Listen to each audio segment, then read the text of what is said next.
সারা সপ্তাহ কাজের চাপ। এই কাজের চাপের মধ্যে শুদ্ধ বাতাসে নিঃশ্বাস নেওয়ার সময় নেই আপনার। এত চাপের মাঝে একটু হাওয়া বদল করা উচিত সকলের। মাসের সবে শুরু, এখনই মাইনে পাননি অফিসে, তাই ভাবছেন দূরে কোথাও যাবেন না, গেলেই খরচা। তাই কলকাতার কাছেই ঢিলছোড়া দূরত্বে ঘুরে আসুন হাওড়া জেলার সামতাবের গ্রামে। যে গ্রামের শান্ত নিরিবিলি পরিবেশ আপনাকে আকর্ষণ করবে। কথিত আছে, শরৎচন্দ্র চট্টোপাধ্যায় কালজয়ী বহু উপন্যাস ও গল্প লিখে গেছেন এই গ্রামের শান্ত নিরিবিলি পরিবেশের মাঝে। এই জায়গায় পরতে পরতে জড়িয়ে রয়েছে কথাশিল্পী শরৎচন্দ্র চট্টোপাধ্যায়ের নানা ইতিহাসের কথা। রূপনারায়ণ নদীর তীরে অবস্থিত তাঁর বাড়ি দেখতে বহু পর্যটকরা এসে এখানে ভিড় করেন।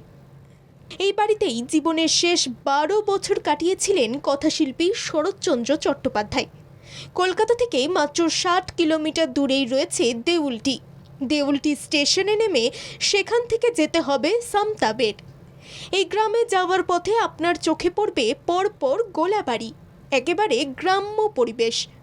শহরের এই যান্ত্রিকতা ছেড়ে মাটির সঙ্গে পরিচয় হবে আপনার। এই দোতলা বাড়িটি ব্রহ্মদেশীয় স্থাপত্যের অনুকরণে তৈরি করা হয়েছে।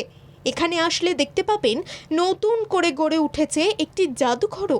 কথাশিল্পী শরৎচন্দ্র চট্টোপাধ্যায়ের বহু জিনিস এখানে সংগৃহীত করা রয়েছে। বাড়ির ভিতরে প্রবেশ করলে দেখতে পাবেন বার্মা কাঠ দিয়ে সাজানো বিভিন্ন আসবাবপত্র। এছাড়াও দেখতে পাবেন তাঁর লেখার ডেস্ক, জাপানি ঘড়ি, হুঁকো, তাঁর লেখার নানা বই। বাড়িতে রয়েছে একটি হোমিওপ্যাথি চেম্বার।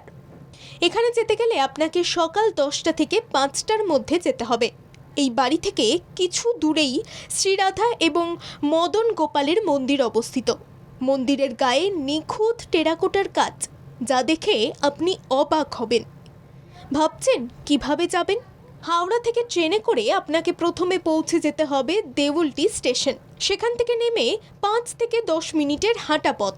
তারপরেই পৌঁছে যেতে পারবেন কথাশিল্পী শরৎচন্দ্র চট্টোপাধ্যায়ের বাড়িতে।